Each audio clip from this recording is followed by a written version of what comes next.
Today is February 23rd, 2026, the second day of Snowpocalypse, part 2.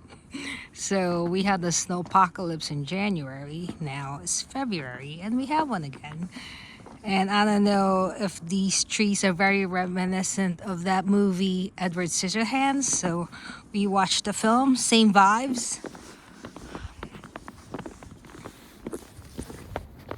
I actually prepared today because I needed to walk and experience the snow.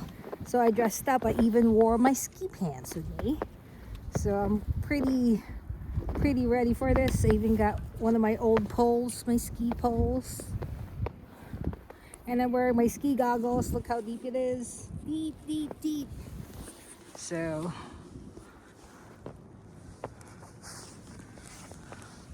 this is the garden area of the co-op right now.